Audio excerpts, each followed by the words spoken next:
Hello everyone, welcome to another reality talk session. This is week 2 and we are back with amazing talks, trust me. Today we have Mustafa Tasci from TRT2. He studied art and design and worked on a few global documentary projects for TRT World. Now he works as the creative director for culture and art-oriented public broadcaster TRT2. And he will talk about an alternative virtual studio use. What you and me are used to is sports and news channels broadcast with a lot of video walls, actions, and real-time data flowing in. But today we'll see other examples. Hi, Mustafa Tasci, how are you? Hi there. Fine. It's nice to be with you. How are you? Great. So I will give the word to you to explain your need for a virtual studio, why you decided to do this in the first place. Actually, we were looking for a video mapping solution at the beginning, and we came across virtual studio tools, and we realized virtual studio is more comprehensive, and Reality Engine is the leader in this area. So we decided to build a channel around virtual studio production with zero density. Yes, so you actually built your green screen and then you took the channel live. So what was TRT2's vision for virtual studio use? Well, at the beginning, I made a decision. We won't use studio-like studios because it's not suitable for culture and art content, as I think. If we were a news channel, sure, it would fit our needs, and we might design futuristic studio designs with high ceilings and full of video walls. But it's not a good idea for us. It was not a good idea for us. So we draw a line and to design more realistic living places, let's say, or obviously abstract places, but never in between. So the places we design are not like studios. We want to create blending scenes to our story, our concept of programs. They are realistically and really warmer places, thanks to Unreal Engine and zero density, of course.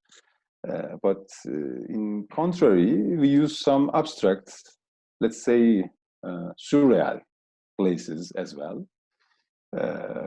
For example,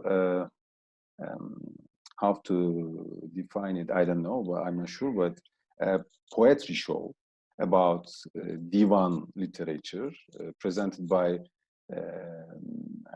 renowned writer Iskender Pala. Imagine that you are listening some poets of Süleyman the Magnificent or the lyrics of Grand Sufi Rumi. You might know him as Mevlana. By the way, Süleyman's nickname was Muhibbi as a poet. So going surreal or abstract is a good option in some situations. Another example is the piano pioneer Angelica Akbar performs and have a chat with her guests in an abstract place as well. Other shows are mostly recorded in some everyday, like living places. I mean, for example, like cafe. In the cafe, guests can talk frankly about recent literature magazines or fanzines. And another example is we have a penthouse of a cinephile we record a weekly box office show there. And we talk about recent weekly developments on film industry. And we have a film reading session, like a lecture, in a big cinema hall, as you present now, with two film critics, Alin and Mehmet. And a humble library for renowned book critic Doğan Hızlan. And so on. We have lots of examples to our scenes, lots of, I say, living places. Thanks to reality engine of zero density, it's not so hard to use lots of different virtual sets with a single product. You do history shows, music, philosophy, poetry, but before getting to details in the technology, let's talk about a project in detail, which is set next to Bosphorus in Istanbul. So can you talk about this project a little bit? I can tell you this story about this show. The title of this show is Lives Like Films. I don't know. It's movie like lives, but it's the same thing. Okay, movie like lives. It's fine. Maybe better. Yes. It's about known persons, actors, directors of Turkish cinema, especially for a period of time. This style has a unique name in Turkish. We call it Yeşilçam. And Hülya Koçyiğit, our host, is one of the best known figures of this period. At the show, she and her guests talk about their memories of cinema, about movie cinema sets. So actually, I didn't want to use cinema hall or more movie-oriented objects in the scene because we have 3 other cinema programs as well. So we need an ordinary but luxury place for this. Let's say a bit polished, or how to say, flamboyant scene with, of course, a good view. We design a palace-like place near the great Bosphorus view. We imagined this composition, this beautiful view, but at the beginning we didn't know how to model, how to finish all the Bosphorus scene yet. Then as a first practical solution, we tried to use 360 spherical videos, but it didn't work.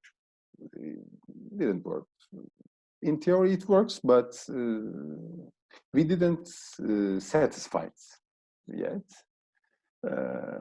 So we tried different video recordings of Bosphorus without going on modeling the view.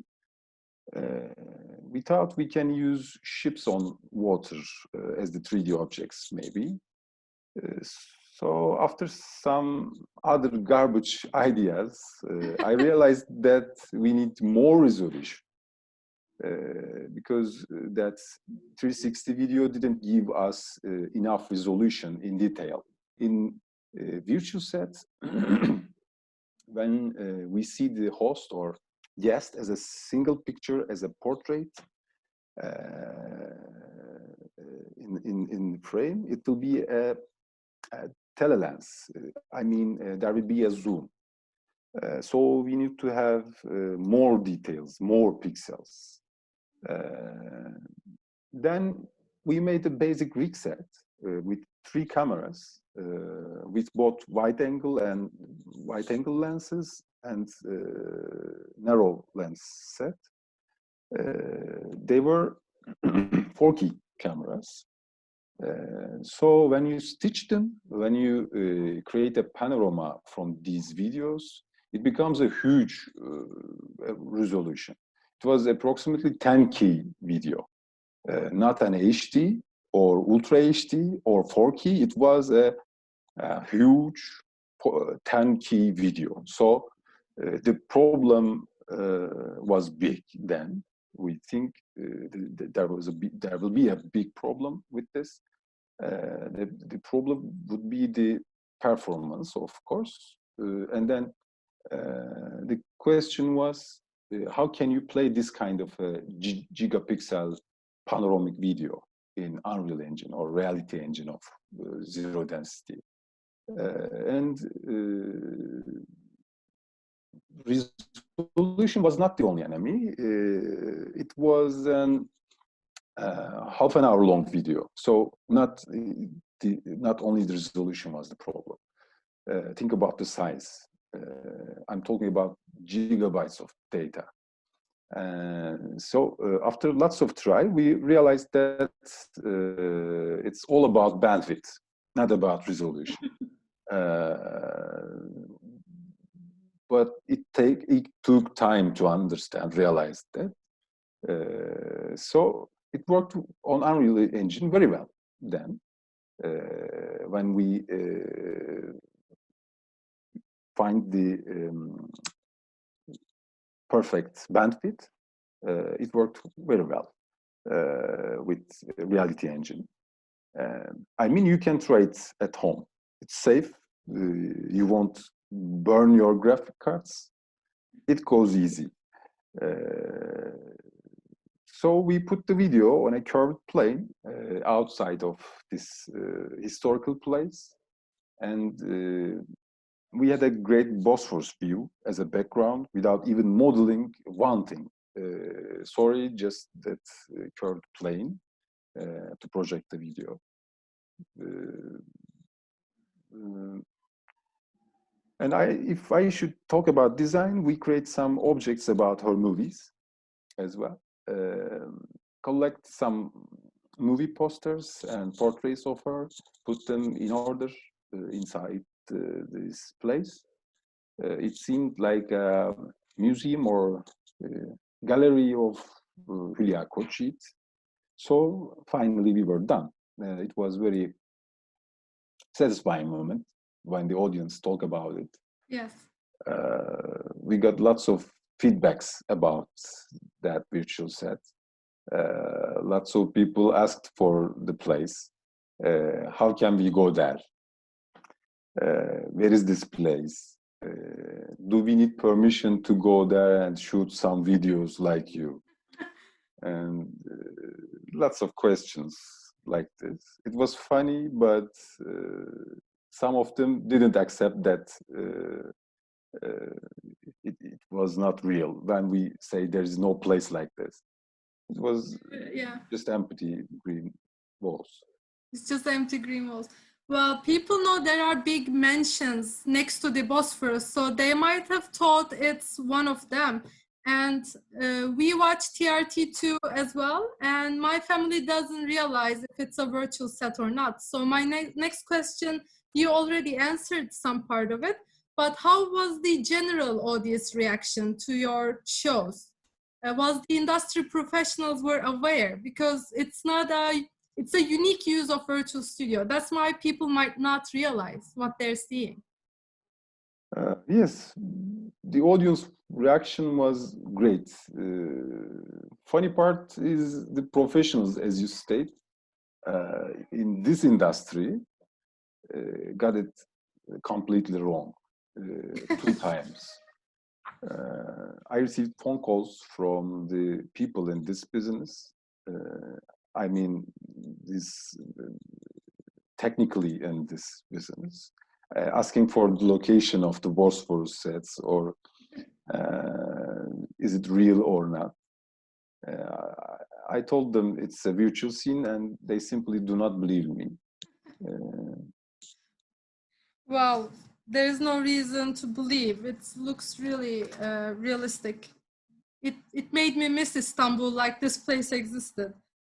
So let's go back to our questions on the technology. So how did you decide on Reality Engine? Because before this channel, you did not have any virtual studio experience, especially hands-on experience.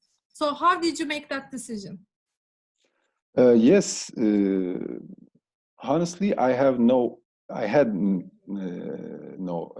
experience on virtual sets before the launch of TRT2. Yes, I worked on creative industry for years, but it's a different, it needs different experience. And in theory, it will work well.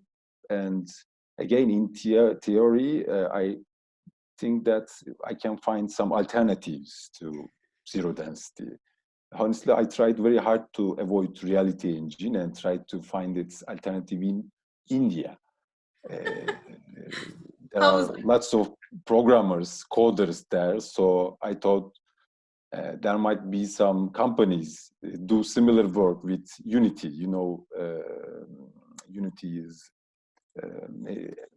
on some sites comparable to Unreal Engine, but Unreal Engine, of course, has a stronger, much stronger render capacity, let's say.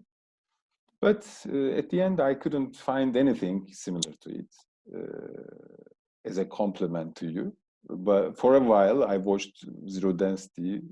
They pulled the media giants to its side one by one. And of course, as a Turkish company, I was proud of it.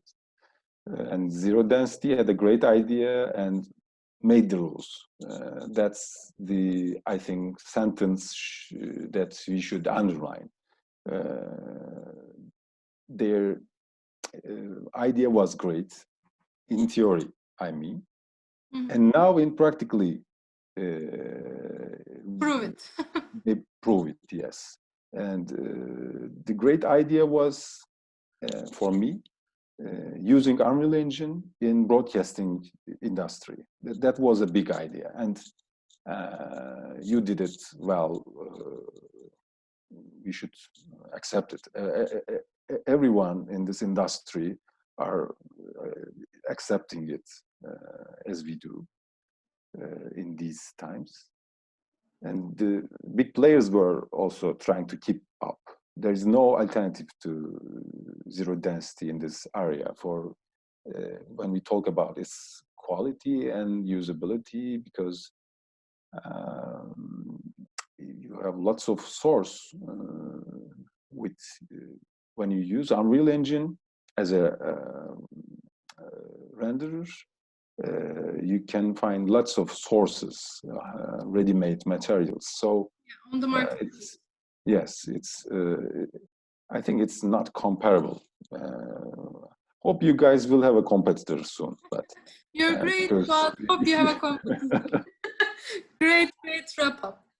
So I will share the with our audience the building session, building, how do I say, state of your studio.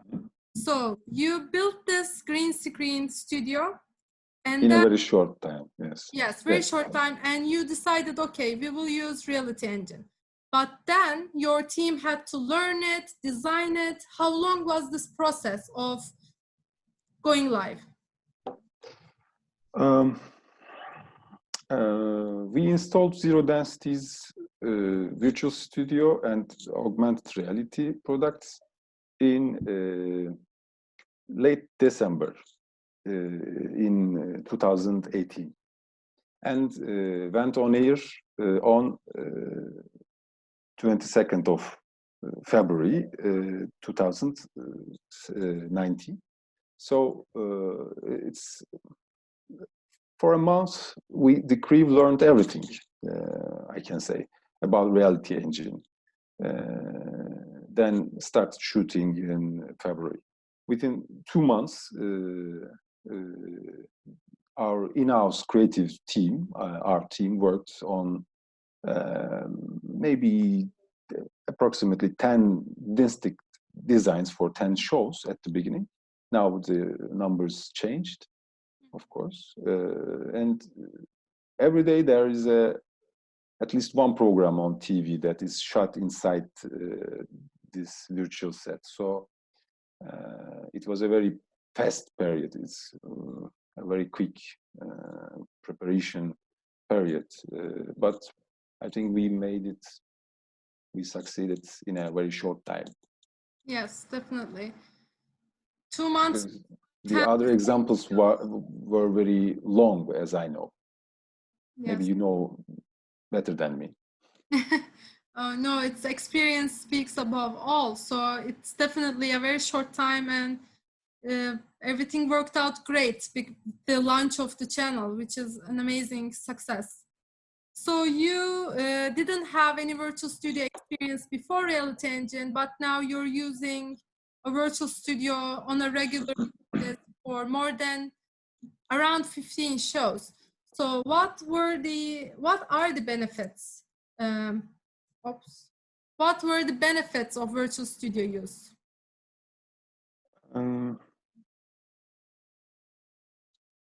We choose virtual studio not to make physical sets, obsolete, but to take leverage of the latest tech and expand the potential, expand the possibilities, taking it to another level from the current status and to improve it.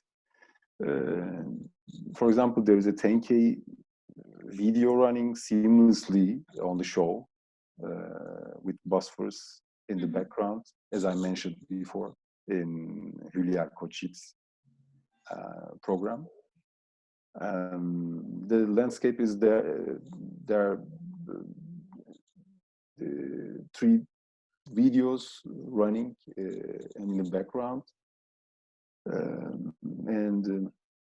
For us, it was a great R&D and a great solution without modeling all the same. Time-wise, good things are never fast, but Zero offered us the option to be lightning quick if we need to be.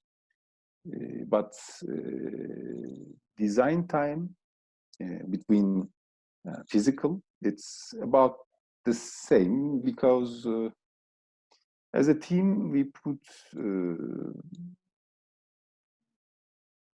all we got to create the perfect design. So it takes time every time in every situation. Also, you can always edit a fault in a virtual design. It's the most important benefit, I think. But you cannot do it easily with the physical. Yes, and of course, there's the cost-effective side as well. Yeah. So let's talk about the technology in your studio. How many studios do you have, and what are the technology there? Can you give us some insight on it? How many studios? Now we have one green screen studio. What about the size of it? I'm not sure about the exact dimensions in millimeters, but roughly it is 10 by 8 meters L-shaped corner studio. It's like a rounded square area. And the height is 3.5 meters long without lights. With lights, it goes up to 5 meters maximum. But as you know, it's useless for us because we need to see the sailing stickers for tracking. By the way, we use Stipe's Red Spy for tracking. As camera setup, we have one crane and 2 pedestals, and all of them equipped with infrared cameras vertically pointed to the sailing and focused on that infrared shining stickers. They are accurate enough for getting the position data, so we don't need to use the visual grids or points on our green walls. Nice. So we talked about all these projects shot in this studio, one studio, but can you give us a number of how many different projects you do? I don't want to list all of them, but we used Virtual Studio for 14 different programs. In total, approximately, let's say 400 episodes. Wow. We shot. So yes. Among these 400 episodes, can you talk about the workflow? How many of them are live? Are you doing post-production? How is this division? We don't go live now, actually. Why we don't go live? At the beginning, as I said before, we didn't have enough time to use and experience zero density. Mm-hmm. Of course, Unreal Engine. And I know the basic idea.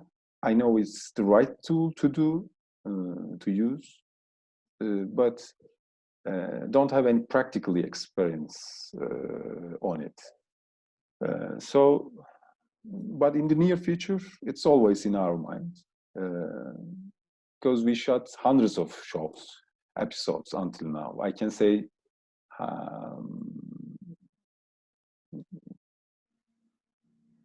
we are very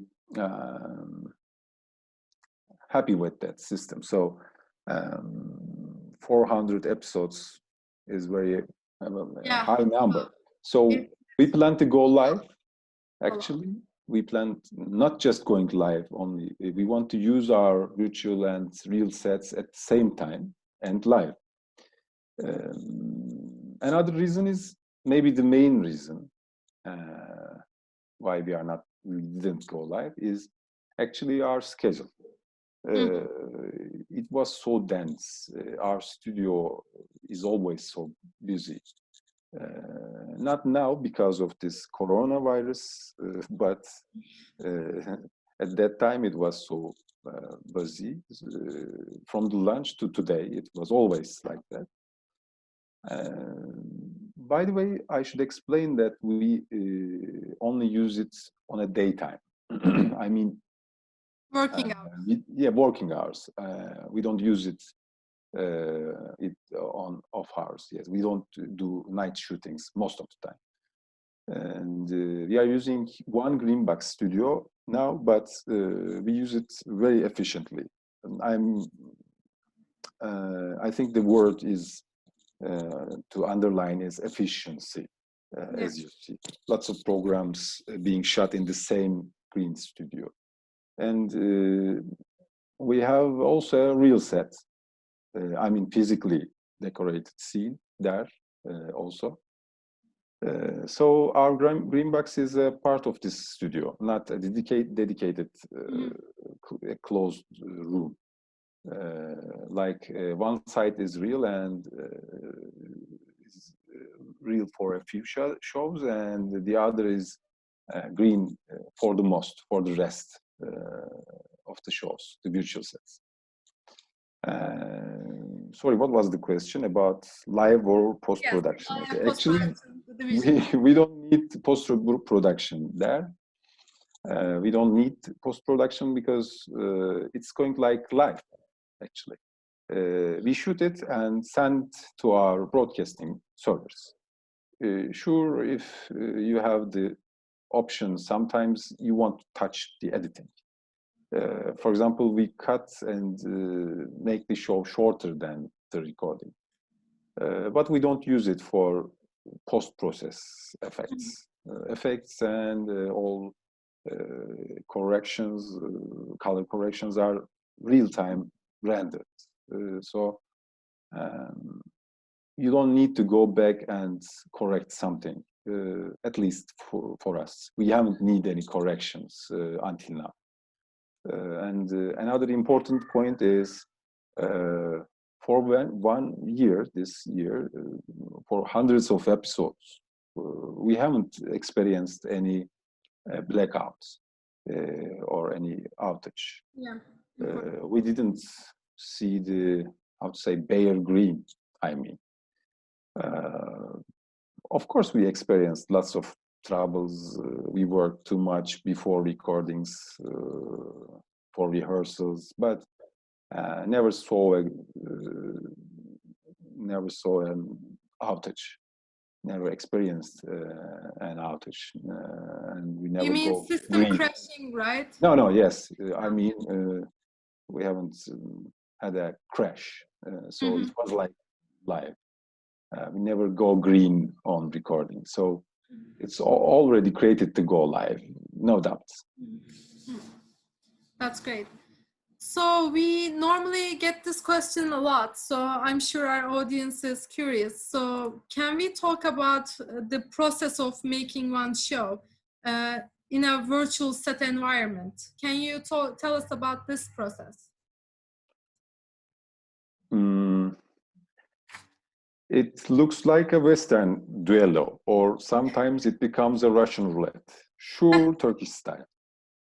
We call it bang bang. Of course, I'm joking, but it's true that we should always finish it as fast as it can.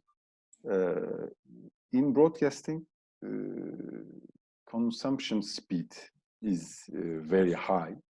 So what you create is just for a couple of minutes, just for sometimes seconds. The world is changing that way. We consume everything faster and faster every day, and we quickly forget about it. So,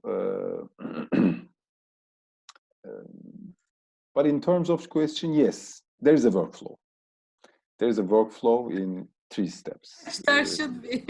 I like 3 steps. I divide everything into 3, so I can divide it into 3 steps. First,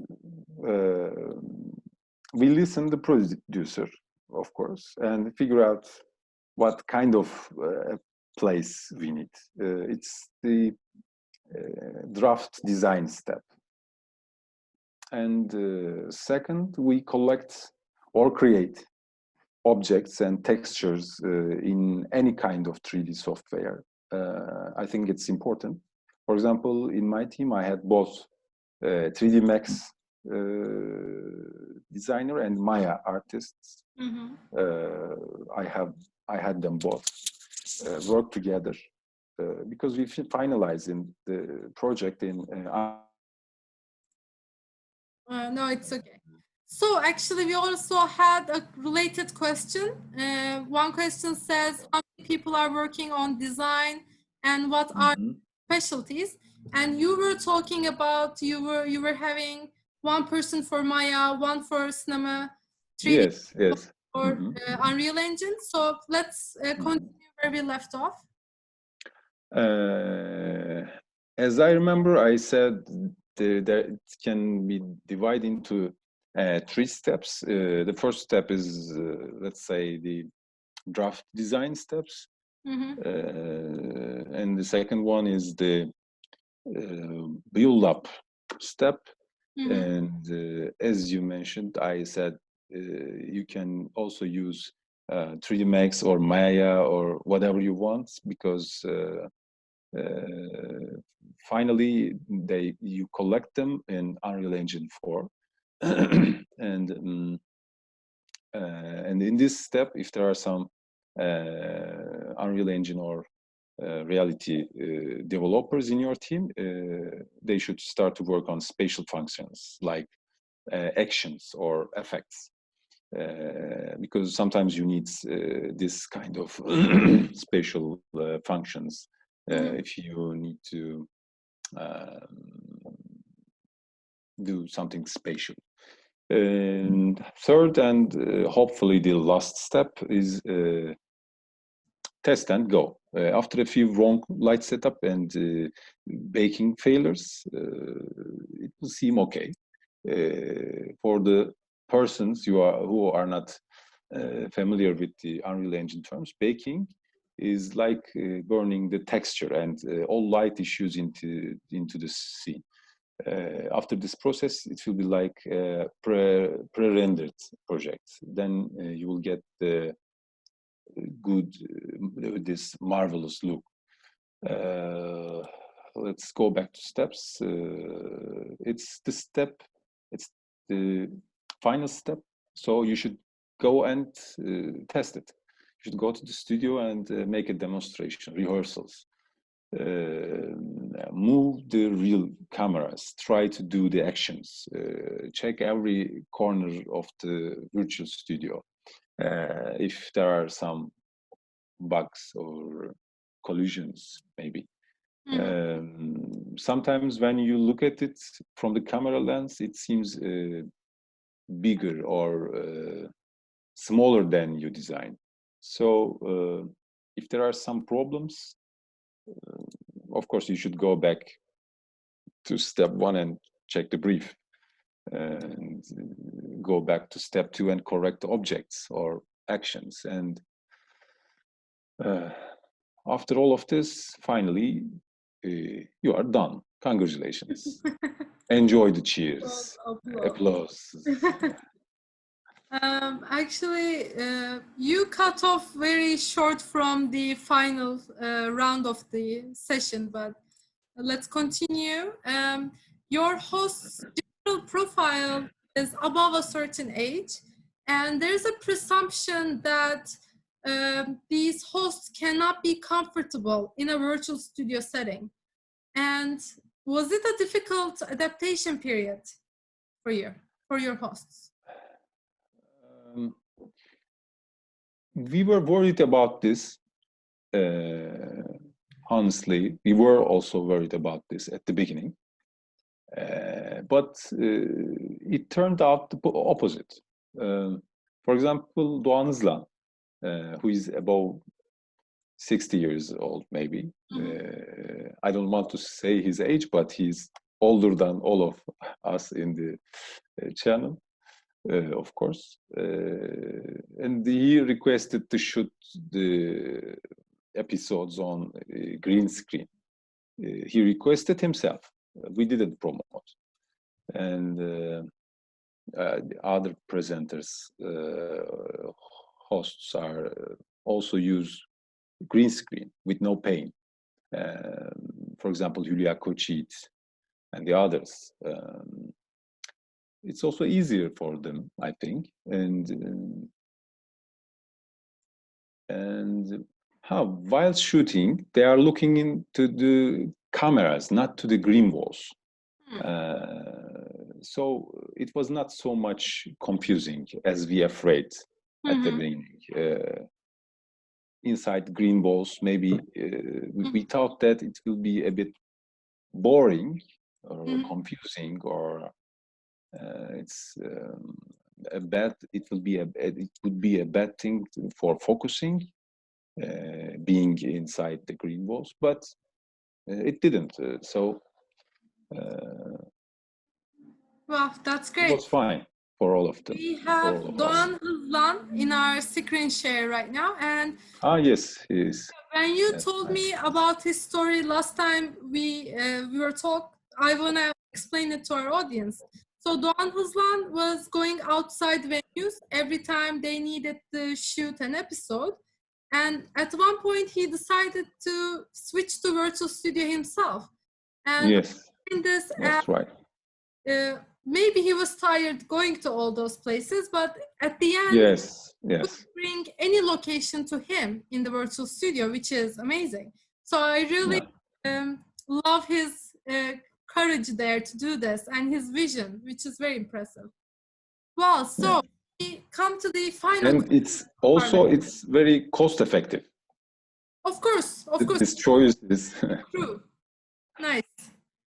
Yes, so we arrived at the final question of my... By the way, it's Ramazan here, Oh, and yeah. I'm fasting, so Yeah. maybe my blood sugar levels are not so high. So Sorry for taking your time on maybe this. no, you are I welcome. have one more question left. So we talked about all your ongoing projects, where you started your journey with the virtual studio, and what are the future projects after this coronavirus period? What is expected from TRT2?